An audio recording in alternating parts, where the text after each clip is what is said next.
I don't know what I'm doing. I really need a camera operator.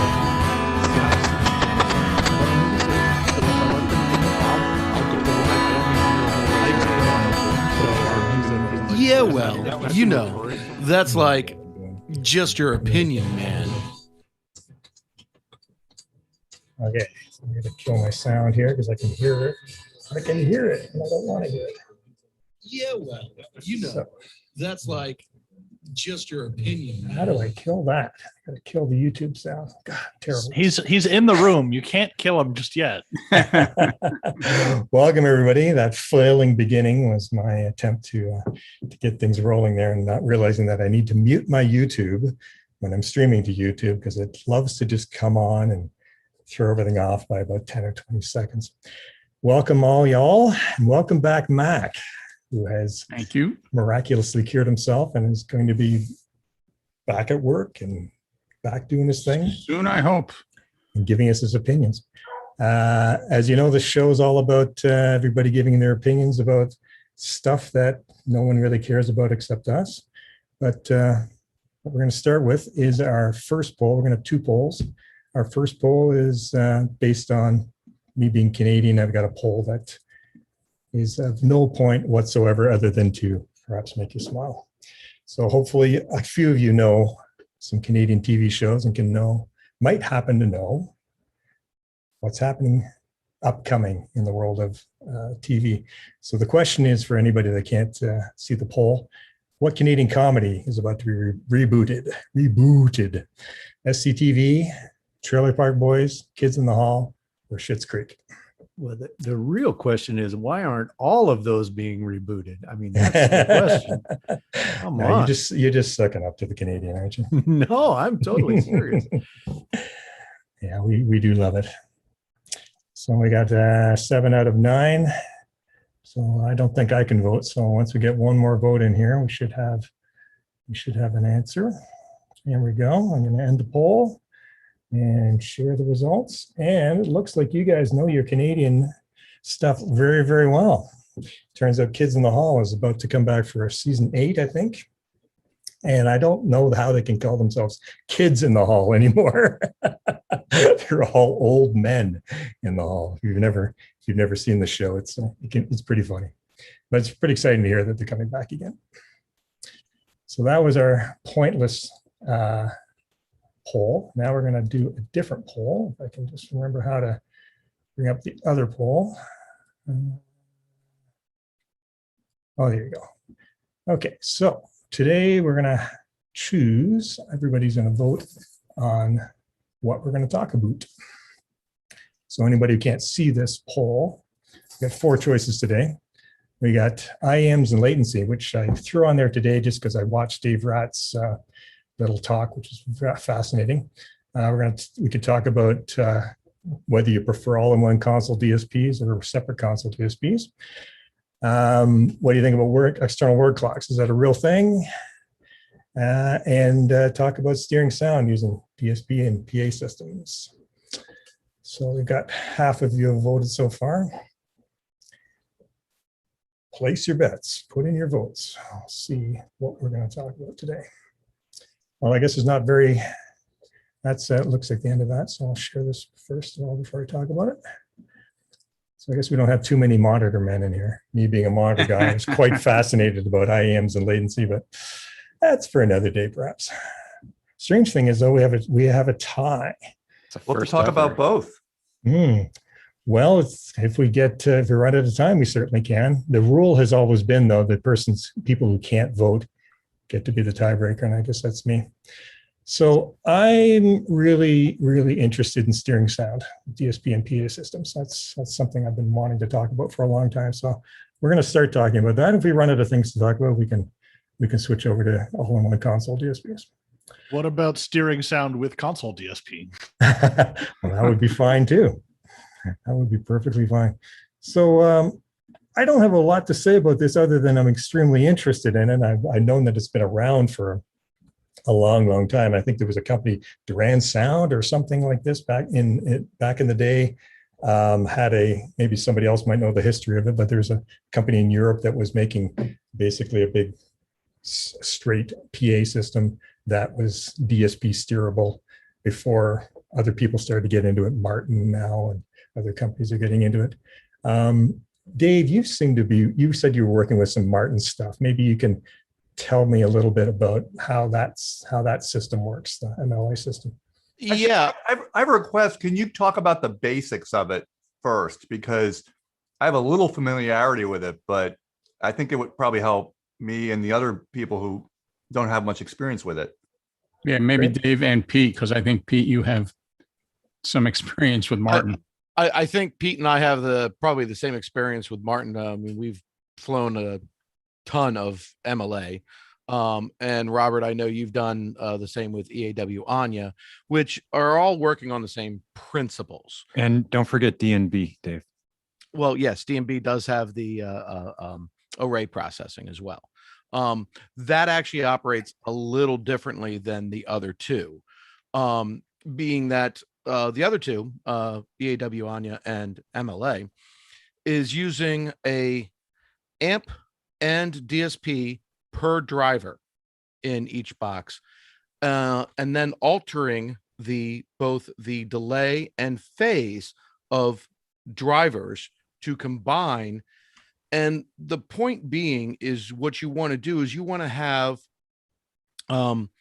your time and your phase coherent across the listening plane, not at the speaker. You want it at where your actual audience is. And so it's a ton of DSP that is being used to do it.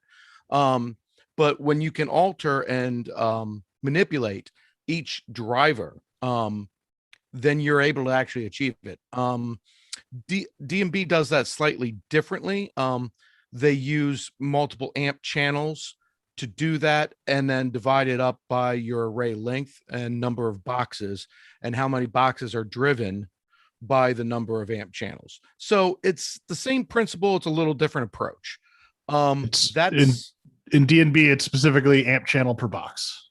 Okay. Yeah. And just to correct, the newer passive Martin is exactly the same as the DNB. correct. Yeah. Using the icon amps instead of an MLA, which is an amp and DSP per driver in the box.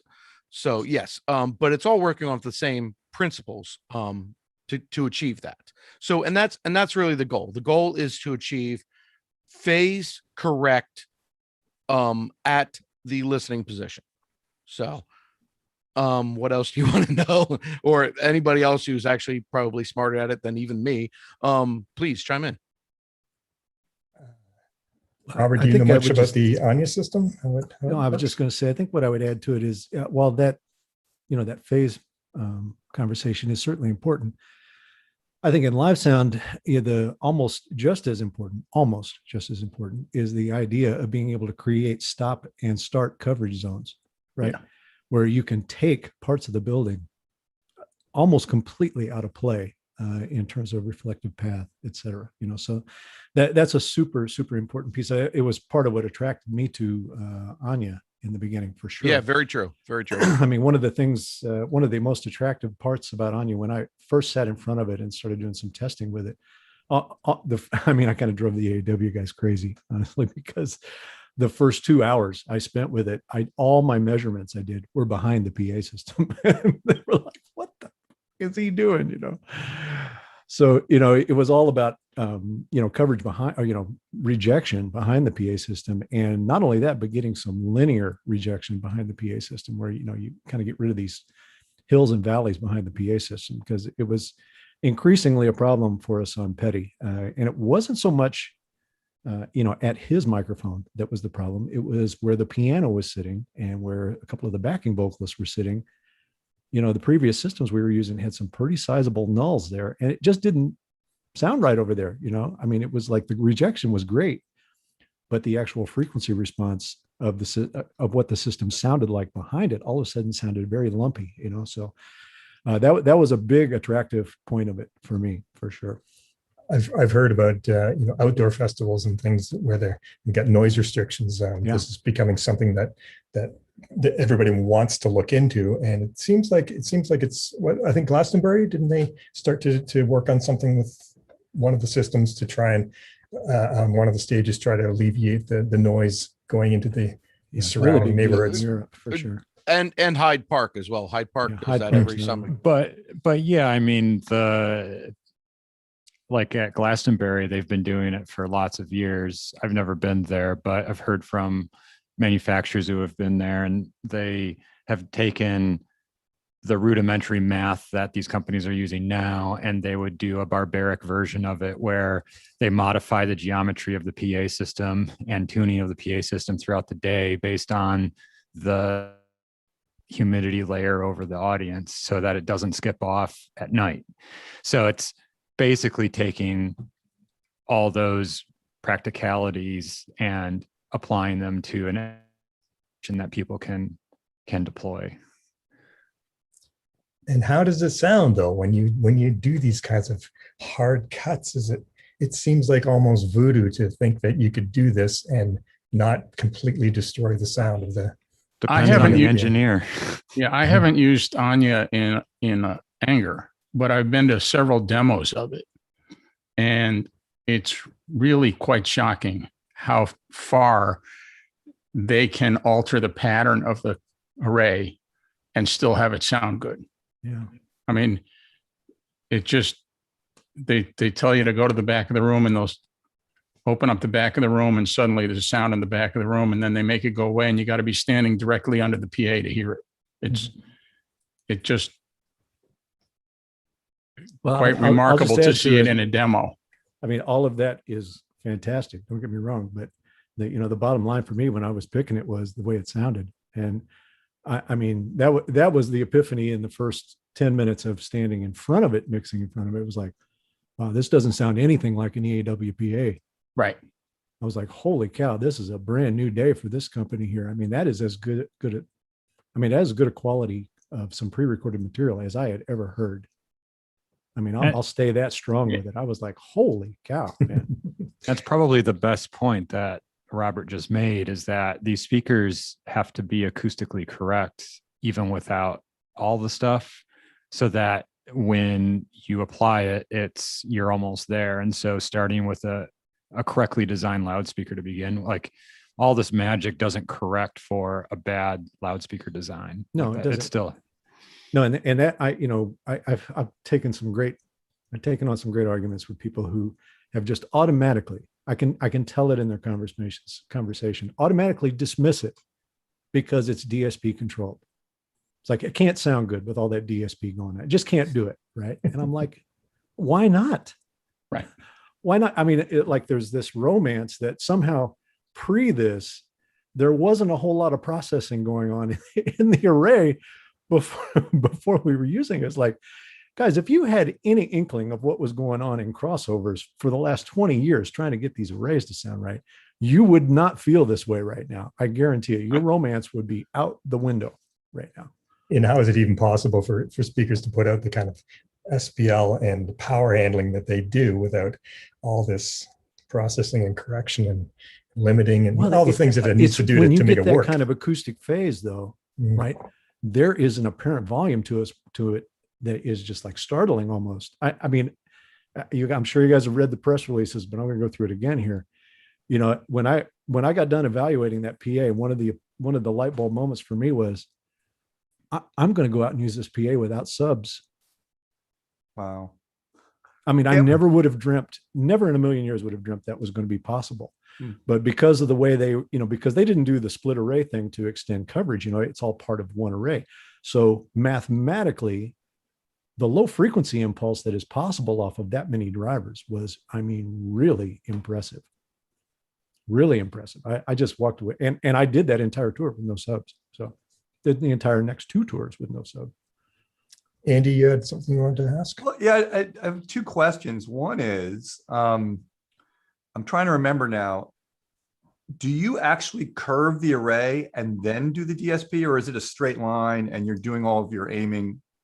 Anya is a straight line. MLA is a curve. MLA, you calculate for both. Yeah, there is an array curve you build, and then you run the For best coverage, and then you add the DSP to that. So it's not Correct. working. It's not doing as much DSP. But Correct. Anya's basically a straight hang, and everything is done in DSP. Yeah, with I think MLA, that's you're trying also- to. I was just going to say you're trying to correct. You're trying to create the best acoustical output first by actually curving the array and then applying DSP. Anya, you can hang it straight and it'll. Robert's right. It'll do some really stinking amazing things. Right. Well, It's- you know, that's all based on the size of the high frequency driver and the spacing in the high frequency driver in Anya. Meaning even between cabinets, they are able to keep that spacing Yeah. together for all of the high frequency elements. And I mean, mathematically, that is one high frequency driver when it's hanging in a line like that. Wow. I mean, the amount of high frequency energy that can come off that thing is pretty breathtaking, you know. And Okay. these They things be actually had it adjusted. Sorry. I was going to say they actually had it throttled down a little bit on the first time that I took it out. You know, they in the DSP they were doing some low pass filtering on it in order to not eat up resources. You know, trying to get high frequency in the far field and stuff. And I urged them to take that out and kind of the DSP guys were not too happy with me, but I urged them to recalculate that a little bit, to rethink that a little bit, because it was kind of based on, they were kind of working front to back in the room and deciding how much high frequency could be delivered with air loss, et cetera. And I urged them to go the other direction. It's like, please allow me to get high frequency to the farther seats and then reduce it as you get closer, right? Don't put that knee in there, because I like to do some, 12, 14K boost on certain things and on mix elements, et cetera. And with that hard knee in there to save resources, I wasn't able to get that Right. frequency content out of the PA system at the far field, So, and once we reversed that on the second tour, it was like, oh my gosh. I mean, the amount of air and glass you could get happening in the far field was, it was breathtaking. It was so good. And that's Can you- just it with these PA systems, and why I think some people are adverse to them is because you can basically break the psychoacoustic rule of, 3 or 6 dB from front to back, or whatever rule math you want to use for that, and it can really not sound musical. Who is dealing with it is uninformed, and so there was at the beginning of this revolution of smart PA systems, there were some very not great deployments of it, and I think those were Martin speakers at first in Europe somewhere, and it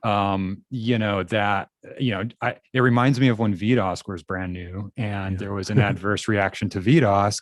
A lot of engineers thought that it got dangerously too loud, and they didn't know how to control it. Feels like I think the agenda needed to get adjusted early on, because it was misinterpreted. It really was misinterpreted, where everybody said, oh, this is great, we're going to be able to make it the same volume everywhere. That's like, no. That's not what we want to do at all here. We want to give it the same frequency response everywhere, give it the same tonality everywhere, so that we don't have to play this hide and seek game mixing at the console. Well, what does it sound like over there? Do I need to mix it like this to get it to sound like that over there? We needed that to go away. And so, and in the early days, that was the idea, it's like, oh, well, we can make it the same volume everywhere. It's like, no, please don't do that. Please. No. That room is going to sound horrendous if you do that, Now, can you make these changes in real time? Or I know that I heard that the Martin takes a little bit of time to make the processing corrections. So if you wanted to make a change, can you change it in real time? At least in the demos, they do it in real time on the Anya. Yeah, you can do it in real time on Anya. They actually have presets. that you can build. The Martin, takes like 15 minutes to calculate. But you can set presets. Yeah, you can set presets, and you can set presets, especially like when I'm doing a festival in the summer, and obviously temperature and humidity is changing throughout the day, and I'll set several different presets on different temperature values, different humidity values, and that'll change, and I can just click on that preset and it loads it instantly. So that's, as long as you build the presets ahead of time in Martin, it's instantaneous. But if you have to build a preset from scratch, it does take some time. Yes. But here's the negative, and this goes off of Dave's comment. And Robert, I haven't used Anya, and I would assume because of the amp, a similar effect outside, you have to be within like 10 degrees in your calculation, and within maybe 15% humidity because it's reliant on air absorption. The math is relying on the air absorption, calculation based off of the barometrics you put in. Yeah. So, but like the DMB speakers and the new Martin speakers that are doing the math more, it's like 3 drivers at a time or whatever, those effects are a little bit minimized because it's not as it's not as micro affecting the output of the loudspeaker. So it's an interesting thing, but it does take care when you're outside and it changes throughout the day. Yeah. Quick question. I'll tell you though, for places like, I'm sorry, I didn't mean to step on you there, Steve. Go ahead. Steve, go ahead. No, go ahead, Robert. I was just going to say, I wanted so bad to use Anya at the Hollywood Bowl when we were there because I wanted to see it in that environment, Excuse me. Sorry about that. Because we had such a successful run at Red Rocks with it. It was just like, man, I would give anything to use this at the bowl. And we came close. Is it And permissible? at some point, to- it just became about money. It was like, it's going to cost us so much money Right. to pay. So to they get will that let you system do it if taken you in and put if it you in. pay the And- money, they'll let you do it. And well, I don't even think that, I think we got them close. Right. But at the end of the day, I kind of sympathize with the bowl because if somebody caught wind of them taking it down once, they were going to be taking it down all the time. So it's like I just backed off and went, okay, I know I can do it on K1. It's going to be Right. fine, But I wanted to see it perform there, because to me, as a designer, one of the coolest aspects of that PA, unlike the Martin and even the DMB, is because it works in that vertical plane the way it does. I mean, you can take 4 cabinets and have it cover the entire geometry. Now, you may not have the amplitude you need out of it, but in terms of coverage, it will cover the entire geometry. So what that opens up for you is the ability to do some really amazing things in theater and certainly for orchestra reinforcement. That's where I really, really want to use it. That's very is interesting. Orchestra reinforcement, because you could take certain sections of the orchestra and dedicate them to a PA, to a piece of the PA and have it cover the entire geometry and get it really time aligned with that physical location. You could do that really effectively. That's why I think, even though they haven't really pressed it yet, I think Anya is going to be an unbelievable PA to use in immersive. Just going to be incredible in that. That's interesting you say that, because isn't the immersive technology mostly vendor specific, like L-Acoustics, Eliza, or Myers Space Map? No, not really. I mean, they're offering kind of turnkey systems, but there's plenty of ways to spatialize with any PA system. I mean, it's the spatializers themselves, and that concept has been around for a long time, honestly, going for a long time. It's just, you're starting to see companies like DMB and L-Acoustics start to package those things together and have the DSP optimized for their speaker system, et cetera. I mean, those are some pretty cool systems. Yeah, and I would suspect you could probably use some of those systems with other products and get a similar result. They wouldn't be very happy with you for doing it. I'll say that. But Space Map is just galaxies, and I mean, that brings up an interesting point, and I haven't really asked Meyer about this, so I hope I'm not speaking out of school when I do this, because I want to ask him about it. But given that they're using galaxies there and doing, kind of delay manipulation background, it makes me kind of wonder, okay, well, but is that actual spatialization, or are they just doing like Timax style delay manipulation through the galaxies? those have FIRs And I know that's in them too, though, nuanced, right? but it's like, okay, is that actual spatialization though? Because I love how they're doing it. I mean, Space Map Go is freaking awesome. I love how they're dealing with the spatialization aspect. But given that it was a galaxy, I thought, okay, well, hang on a minute. Is this something where that DSP has been completely rejiggered to do quote unquote spatialization? The Galaxy does have those FIRs in them, so I'm wondering if they're reapportioning that DSP. I don't know. Maybe I said, like I said, I don't want to talk out of school here because I don't know, but I'm going to ask them next time, because I've got one here and I'm right down the hall in my house here. I'm putting in a 9.1 system there just to do spatialization work there. So I'm about halfway through it. I should have it done here in about 2 or 3 weeks. So I'm going to really dig in on some of these spatializers and see what's going on in them. So. Well, I'm going to have to give you extra points there for using the word rejigger in a sentence. That's a professional word there. You had something you wanted to say there, Steve? Yeah, sorry, just Steve. I gonna- didn't mean to jump on you there. Oh no, Sorry. I thought you might go where I was going to go, which when you were talking about coverage, being able to cover the venue with a single Anna hang, are you seeing then less need for 270s and delay towers? Or I'm supposing that's dependent, on the venue, but typically what are you seeing in like a typical outdoor arena or a Yeah, and stadium? let me just be clear on that. When I say cover the entire arena, I mean that one vertical slice, right? Gotcha. So if that's a 70-degree pattern on Anya, it's 170-degree slice that goes up. So it's not full venue coverage, Yeah. but I mean, it covers the full vertical geometry there. You'd still have to expand it horizontally if you needed to do that, et cetera. And honestly, in Anya world or in immersive world for the EAW products, I think Anna is the much better choice there. I mean, we're going to kind of get off track here. I don't want to drag us down a rabbit hole. But, I posed this question during a couple of the lab sessions, when people were coming in and we were talking immersive. Is immersive going to drive a different PA topology now? Everybody's been going narrow, more pattern control.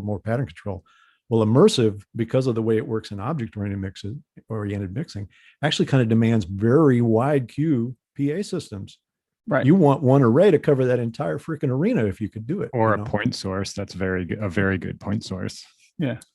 Well, yeah. I mean, you really want it to act like that. You want those single arrays to act like point sources for the entire arena, right? In that case, the immersive will work fantastic. So is it going to drive PA design back the other direction now? Interesting. Kind of the beauty of the Anya's straight hang is it makes building the horizontal plane a little easier than Oh my gosh. trying yes, to you could do it with curved arrays. You could do a 360-degree array with Anya at the drop of a hat. Very compact and Well, that leads me to this question. big gaps. Can you do any of these systems do horizontal steering, or is it only vertical? It's only vertical. Only vertical as far as I know. I would not want to hear it horizontally the way that humans hear. No way. Well, No, and there is one system that does horizontal, but not through DSP. It's the PK rig. I don't know. Has anybody heard this rig yet? Yeah, I actually have, but that's actually mechanical.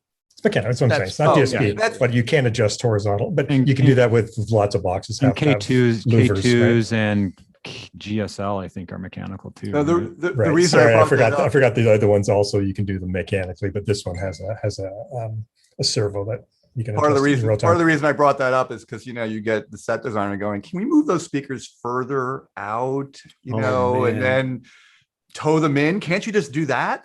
Blocking the Can they video be wall. invisible, please? Yeah. Yeah. Yeah, Don't really. even get me going on that. I did an award show here about a year and a half ago that I came in on late as the mixer, and the set designers and lighting designers had placed the PA Nice. in the design. I mean, this is in a ballroom that they had set up. I mean, big ballroom, don't get me wrong, big ballroom, but the distance between the left and right PA was 180 feet. I mean, it was literally just like put up the stage and we'll just hang your rays out here. I just said, okay, I'm going to be the hated one in this whole thing from day on. I just said, guys, we ain't doing that. So figure something else out, but that's not going to happen here. I came on to a gig at the Mercantile Exchange in New York where they did the same thing to me we couldn't move it because the only ceiling rig points that could hold the weight were 150 feet out each side. And I was like DNBV, and we just sat there and I tweaked until we got it like knife edge across the front of the stage. And their response to it was totally a lighting mindset. Well, can't you just point them in and aim them at the center of the room? I mean, what's the big deal? It's like, okay, give me a whiteboard and I'll Let me draw this out for you now. There's a just problem. try to called explain a couple physics. things here. Yeah. Do we need to do a physics lesson? Or Wasn't Meyer working on a way to do some optimizations? It was like an input card or something. I don't know that they ever actually did it. I was curious. What do you mean? What kind of optimization? I don't really know. They're kind of cagey about it. Meyer, cagey? Stop. Come on. But like a way, because it's kind of the future, but there's a couple manufacturers that are dragging their feet a little bit, and Are you talking about Well, horizontal? they do have a beam control? steering product in Cal. I've used Cal on a couple of shows, and oh yeah, but that's nothing other people aren't doing. And if I remember correctly, Cal introduces a pretty substantial latency, and you get into some potential issues with live. it with does true sound, live actually. applications. I don't know. We did the Tonight Show live with them, and I don't think we ever noticed any latency issues. They're actually really good, and actually those They're are freakishly products. expensive. Those are products we haven't talked about. Yeah. Your column installation. ESAs, Yeah. I mean, all those have been doing. Rankins Hines has been doing that Iconics. thing for what, like 20 Hey, years right, or something. Yeah. The Myers are like $1,000 a driver. So the Cal 96 is like 90 grand per speaker. Yeah, it sounds good though. It better.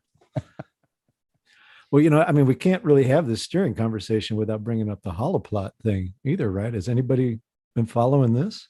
No. No. Oh my gosh, yeah, it's the thing that Enlighten goes us. in the audio that goes in the dome. Here, hang on, I'll put up a Oh, link for it here. is this like is this the balls they're building in Vegas? Yeah. The MSG thing? Yep. Hang on one second, I'll get the link here for you.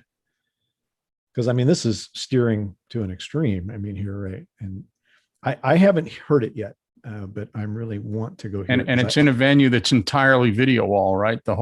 That's the idea. The whole inside of the building is video wall. I think it's called holoplot.com. Oops, sorry. Holoplot X1 matrix array. That's the one. It's first I've heard of it.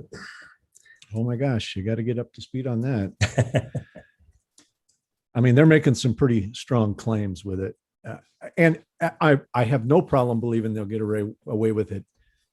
Maybe even outside of the vocal range for sure. I mean, what they're doing in the vocal range is really kind of breathtaking. They're mean it to be like, think of like for kiosk, right? Where if you're standing in one zone, you hear the presentation in one language, take 2 steps to the right, you hear the same presentation in a different language, that kind of thing. And the two can't hear each other depending on what spot they're standing. That kind of rejection in it, Have you heard of the sound artist Bill Fontana? So so if you're going to talk about sound artists in the world, he's like one of 5, you know what I mean? Because there just aren't a lot of them. And he had an installation. I used to work with someone who worked with him. Yeah. So anyway, at one point he had an installation at the Museum of Modern Art here in San Francisco, and at the top of a 5-story atrium, he had these panels. I don't know who makes them. I can't remember, but they're literally flat panels, and they're steerable, and they're doing all this stuff. If you were 5 stories down in the atrium, it could beam sound at your ear, and the person next to you wouldn't be able to hear it. Yeah. I mean, it was just I think insane. it's ultrasonic, right? They put a wave on top of an ultrasonic. Yeah, I believe that's how that works. It's like and apparently like the military was playing with this to psychologically mess with the enemy, like, Well, hey, and they this also- is God speaking. Don't pull that trigger, whatever they're saying to them. The Navy actually has that on boats to That's the basically- LRAD. That's the a LRAD different system. Oh, okay. That's about hyper pinpointing, but also at such a loud volume that it basically Right. overwhelms your brain. Right. Yeah. Sennheiser had a system that was, you could aim the speaker at a surface and the sound would come from the surface you aimed the speaker at. Isn't that Bose's claim on everything? Well, yeah. They had that thing where you pointed in the corner of your room and you could fill this room with sound. What was that thing called? It's been around for years. The 3-2-1. They've had that for 30 or 40 years. But the Sennheiser thing was an ultrasonic carrier. That was the and ceramic the sound thing, that right? was the sound that was using the ultrasonic carrier would demodulate on whatever you aimed it at. Right. So it would actually, the sound would actually be coming from that spot. Well, Totally different concept, but to flip back to these Anya, Anna, all of these sorts of DSP based arrays, my big takeaway, and every time I've system teched, granted I have not mixed on the Anyas or the Annas, is that they were far too heavy to move across a field. And having been given both stacks of Anyas and Annas to take across the front lawn of the White House, which is a rolling field, and they only gave me 3 people to try to move them. And it took the entire carpentry crew of 12 people to move one stack across Plywood Road across that field. There is a definite downside. Staffing issue. I can tell you that the client complained. The president of the United States complained about the bill that was sent to him for the 4 audio techs, not to mention the rest that we actually needed to get the PA in place. Oh, give me a break. Given how much money this government spends, I mean, well, I want to do with that bill. I want to say it wasn't this president. A previous administration. These steerable PAs, though, I would never have dreamed to be able to roll like 4 speakers in and DSP a stacked line array and have it sound like a point source on stage, because none of the non-DSP liner and have them sound good ever. Like, and that's something to be had, because we don't really have good high-powered point source speakers that can do, loud shows stacked, except for line array. So, being able to do that with any of the 3 manufacturers that are doing it right now, I don't know, like, do you support that, Robert? Like a stacked ground, Well, I mean, there are times when you don't have a choice. I mean, yeah, you have no choice but to support it. Yeah. But I think the interesting thing between, how am I going to verbalize this? I'm old enough, I got enough gray hair to have lived through the transition from, horizontally arrayed PAs to line source PAs. And the thing that I saw that was the most dramatic, the most poignant, was the artist reaction once that topology of PA changed. Because and as engineer, I loved it, but I could certainly understand their problem with it, because standing on stage, a horizontally arrayed PA makes the room act diffusively, right? It's not a point source, it's a multi-point source. And what comes back to them is way more like reverb. I mean, it's like diffuse reverb. And then when we went to point source, now all of a sudden it was echo. It wasn't reverb anymore. It was distinct reflective path of this array that is acting like a point source. Acoustically is acting like a point source. So it messed with them rhythmically. Like all of a sudden rhythmically, they were just really struggling with it, So it's something we don't talk about too much, but once we got that very coherent source into the room, all of a sudden the room reacted way, way different, way different. So it messed with them, and especially so in smaller places. Like it seemed like the smaller the place got, the more that impacted them. That concept of using a line source in a theater or something like that, where you wanted to get that really extreme vertical coverage. Well, that came at a price, All of a sudden you got this huge slap happen back to the stage. Well, with the DSP steering, man. Can you do things like get rid of the slap back from the front of a balcony and just like a single spot?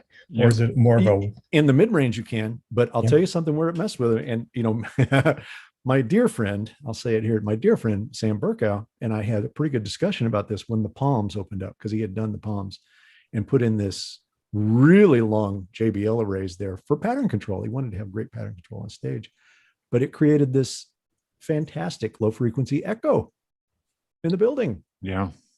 And I calling him out on it is too strong a word to use here. I did not call him out on it, but I brought it to his attention. I was like, wow, okay, we're listening to this kind of rhythmic thing through the PA to kind of show it off here. And it's like, I mean, there's kick drum bouncing around all over the place down here, And that was a function of point source in a reflective path there, as opposed to horizontally arrayed, creating a diffusive path there, or a diffusive response, I should say, in the room.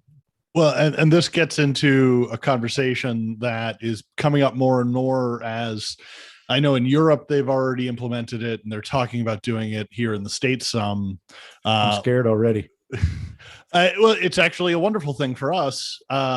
Being able to acoustically veto architectural choices based on fire alarm enunciation systems being able to be clear and heard.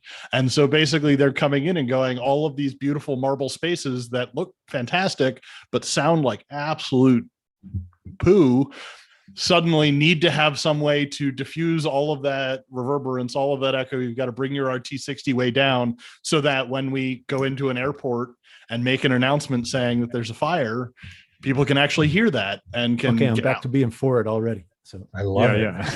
But it then love it. sound, it means you put an actual PA speaker in the space and you're not fighting nearly as much of that reflection and reverberance. I was going to say the Arvest Theater in Kansas City did something similar to like what the Palms sounds like they did. They have a really long JBL array and they split it right in the middle to avoid slap back from the first balcony. I think there are 3 balcony tiers and it's really steep. What's the venue? It's the Arvest Theater. Well, that It's must be downtown Kansas City. It's like probably a 4,000 cap room. Is And that then it has new? Oh no, it's really old. It must have been called something else at some point. I mean, I got my start mixing in Kansas City. Yeah, Arvest is out of Northwest Arkansas bank, and so I'm guessing that they took over that building fairly recently. But it has a huge dome as well, and so when we got in there and sound checked, we hit the kick drum, and I think it's probably still ringing in there today. Is it possible that was the old Midland Theater? It may have been. That sounds right to me. Extremely ornate, and you park on the street, and then you take a freight elevator down 4 floors to get to the stage level. Yeah, that sounds right. I mean, if that's the case, I used to do for Kansas City Philharmonic there. Oh man, Yeah. more power to you. No Also kick drum sounds in the like a fox. Philharmonic. No, but that sounded great in there. Yeah, I was gonna say, yeah. It sounded wonderful. Well, I know that here in DC, we've got the PA at the Warner Theater. They also experimented with. They actually put the outline butterflies in there, and they put the low mid packs in the middle of the array, and like had to get outline to like give them all sorts of explicit permission to do it, because all the rigging is not really designed to have the low mid packs in the middle. It's designed like most arrays to put those bigger boxes at the top, but they did that to try to get some of that slap off of that front of their balcony, which is substantial and not that far away from the PA, unfortunately. Well, and before that, the other company that was in there would fly a JBL rig and then put a dead box. Same company. Oh, same company. And but the only problem is that then you no longer really have a line array. It's That's such right. an You've archaic way broken to it. do it. yeah, And I was going to say that's where Anya really shines, because it could do that without having to break up the array. Yeah, MLA does the same. Yep, exactly. So much of what we're doing is problem solving. It's amazing how much work we have to do and how much technology is required to fix things that are outside our control. These venues, especially these venues that were never meant to do what we're trying to do in them. I don't. Well, I mean, I certainly lived in a time and worked in a time where I didn't think that was going to be possible. I just remember, when that was kind of being waxed philosophical around, well, if we could just get more control with the PA, we could take the room out of play. And I remember thinking, okay, you need to stop doing the drugs. Okay, so, but it's so wrong. But here we are. Here we are. And I'm a total believer now. So total believer. Yeah. Now- We shouldn't now- have to, it just drives me crazy that they don't ever make these venues, or not ever, but so often they make the venues beautiful for a piano player or then beautiful for an orchestra, and they never consider the fact that 90% of the shows are going to have amplified. Yeah. Well, They're not thinking electroacoustic for sure. No, they're they really using aren't. traditional acoustic modeling to do those places as if it was going to be a non-amplified instrument on stage. Could And only just get thinking, well, architects if they put together. their PA system in there and make it Yeah. sound good, it'll work. And it's like, no, not really. And problem number one, I think, in that situation is how few theater architects there are, first off, and then how few of them get to do multiple theaters ever. Yeah. To me, And it's so what they- makes Burkow stand out in a crowd, is that he totally understands acoustics, pure and simple, and electroacoustics, and the marriage between the two. That's what makes him so powerful as a designer right now. He's got that down cold. And the other thing that I keep kind of coming back to, it's like all these modern opera houses and symphony halls.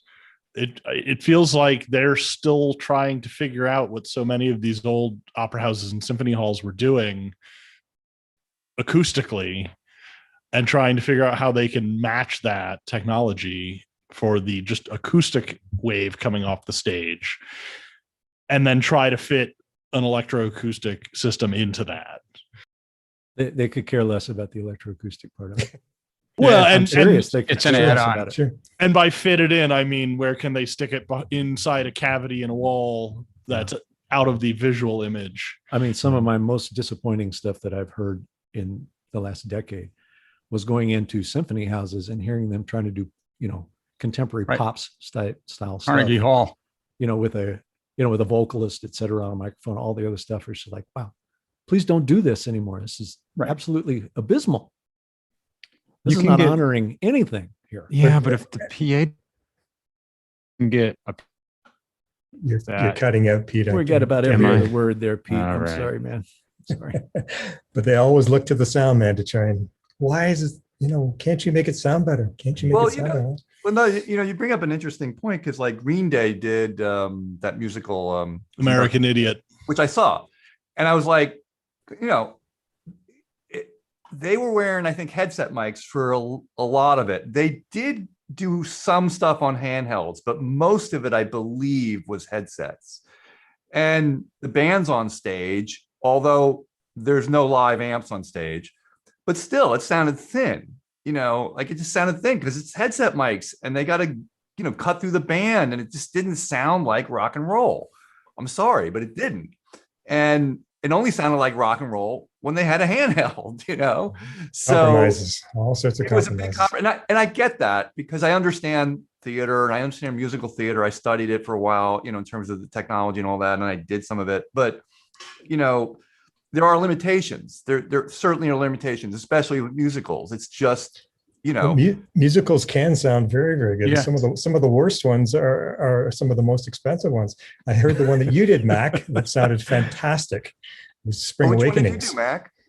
Didn't you have something to do with Spring Awakenings, Mac? No, I did not. Okay, I'm sorry. but- Somebody but on the what I- PSW forum had to do with Spring The most- Awakenings, and it sounded amazing. The most recent theater show that I've seen, which was pre-COVID, was American Utopia, There you go. which was completely headset mics and instrument mics, 76 wireless mics for a cast of 12. And Beautifully it done, sounded though. freaking amazing. It was fantastic. And it would, he broke down the band, like 6 percussionists played the drum kit.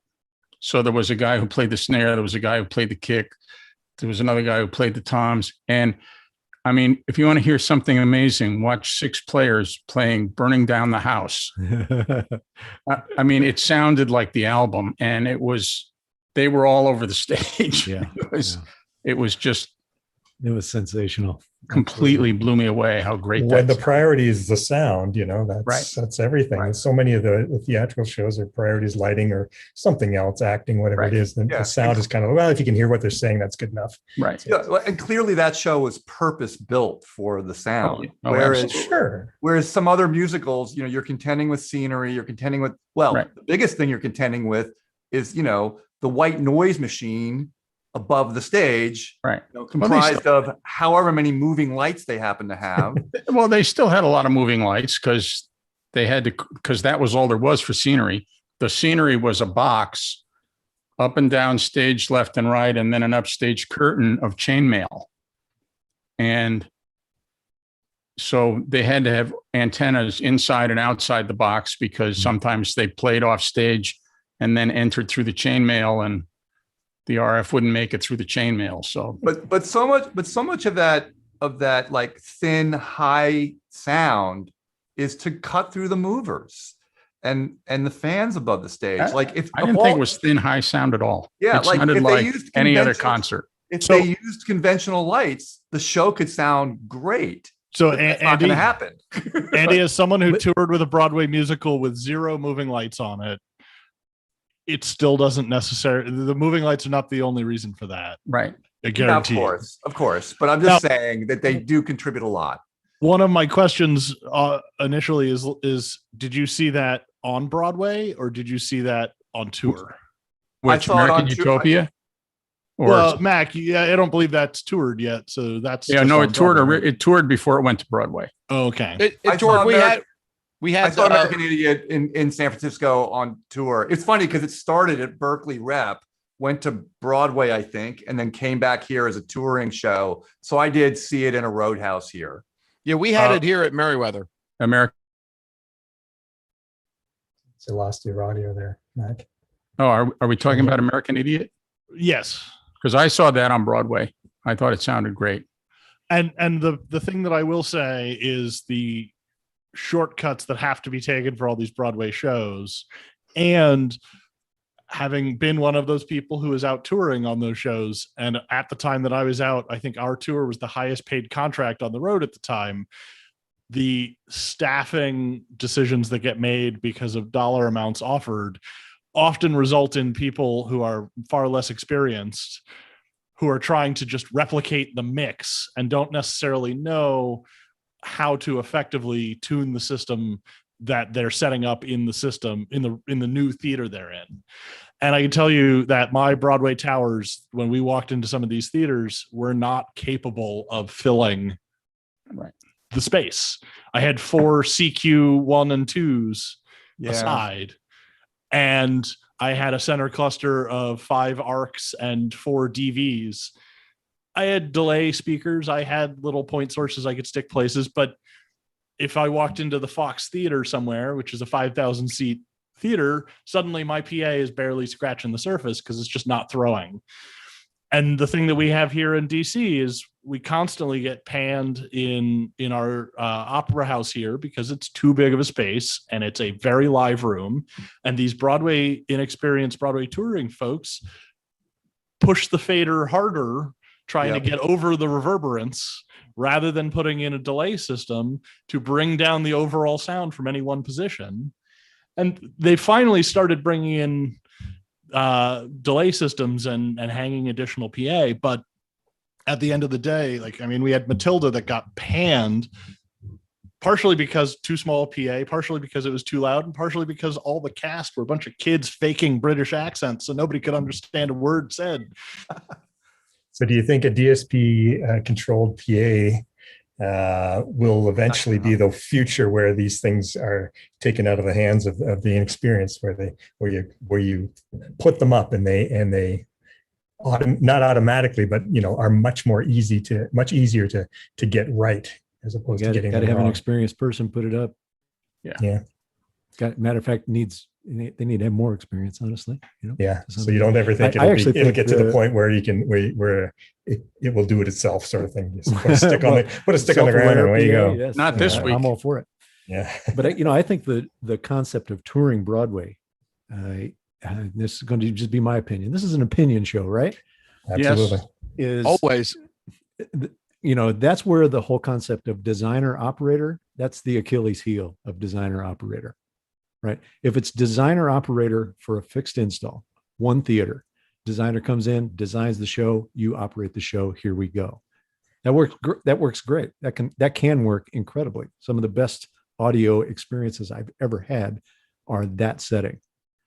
But now take that out and tour it into a different building every day, where you're going to have to address the dynamics of a different building every day or every week or however long you're going to be there, where that expertise of design is not there on a daily basis, and that thing falls flat on its face. And really that's kind of what separates the men from the boys in touring, is the guys that can go out and do that every day and make the Fox Theater sound great today, and then make Market Square Arena sound great the next day. You know, I mean, that's what separates the men from the boys. The people paying the bucks probably must not think that that's that important. You know, they don't. I don't think that they the get sound it. is as I think important that concept as it should is be. so foreign to them. Yeah. They don't even process it. Or As maybe they don't even know it can be done properly. That's my point. That's my Yeah, point. the guys paying the bills don't know that it can be done right. Yeah. It's true. System engineering is what they would challenging. have, the concept of what they would have to pay to get that to be right, it just sends it right out the window. They just kind of Sound is hard. Yeah. Holy cow. Well, and so let's talk about the fact that essentially the godfather of Broadway sound, Abe Jacobs, came into the world so late in the game. Every other department had a dedicated sound designer, and the house electrician was told with little marks on a Shure mixer where to set the mics. There wasn't even a union department for audio, was there? It was No, part of the electric. subset of electrics. Arguably, it's still a subset of electrics in the union, but at least the operator is now getting paid a head rate. They're actually considering it a position, and it's no longer just, okay, these grease pencil marks are normal audience, and here's when the producer comes. Well, it's not janitorial anymore. That's where it goes, where it's like, hey, somebody go flip the sound on, will you? Yeah. It's not that, I mean, we have that problem. I honestly have had it for years in churches, trying to get them to understand that, okay, you guys have technology now that'll rival any touring company, any broadcast facility, and you're letting people that have no background in audio try to operate them. It's like, this is not janitorial. You need experienced, skilled people to do this. Yeah, it seems like the smart churches will have that one person who's really good. Well, they do now. They also have to be good at training the novices. Yeah. And it's interesting. Well, Brian Maddox, I think he came up through church sound. I believe he did. Seems to have served him very well. Well, it's a great workflow. I mean, it's a really challenging workflow week to week. Within the right setting, you can get really good there. You're going to have to deal with stuff on a weekly basis. I was a little jealous because I came up through theater where sound is just really hard. Yeah, and if they don't make it a priority, as I say, they don't make it a priority, then you're just trying to fix somebody else's bad decisions, and it's what we seem to be doing a lot. I try not to work for a company that does this sort of things, but the churches in the early days of digital were kind of sold a bill of goods, by saying, oh, it's going to be recallable. You just push this button, recall it, and it's going to go right back where it was, and everything's going to be good. It's the exact same as it was last Sunday. Yeah, which was awful. I definitely got a call from a number of churches who had spent money on a Studer Vista 5 because someone told them that it was way better than the Yamaha or whatever other console. Yeah. And therefore, it's like, I mean, it's a great sounding console if you have someone who knows how to service it and use it and program it. And I'll give you an old guy story. I remember being in a Guitar Center once, and they were selling PV consoles. And I heard this is when I was actually an audio engineer getting paid to be one. And I actually heard the salesman say, look, if anything goes wrong, you just put these knobs back to normal. Because on the PV consoles, it had the word normal at the unity position. Just put everything back to normal and it'll be fine. Normal, nominal, whatever. I was like, normal? Really? Okay. All right. For a year now, we've been wondering when it's going to be normal, right? Little did we know we just needed to go get our PV consoles and set them out. That was the answer. Confidence is high right now. Confidence is high. We're kind of at the end of the show, folks. I thank you so much for everybody for putting in your 2 cents and 3 cents, or your, as it were, all of your information. And I learned a lot about the DSP speaker systems. And I think that's a really interesting subject that there should be more talks on that kind of stuff. All the latest technology, the new stuff is really fascinating to me. So thanks everybody for coming. I'm going to roll this last outro here, and you can wave goodbye to all our YouTube friends. And here we go.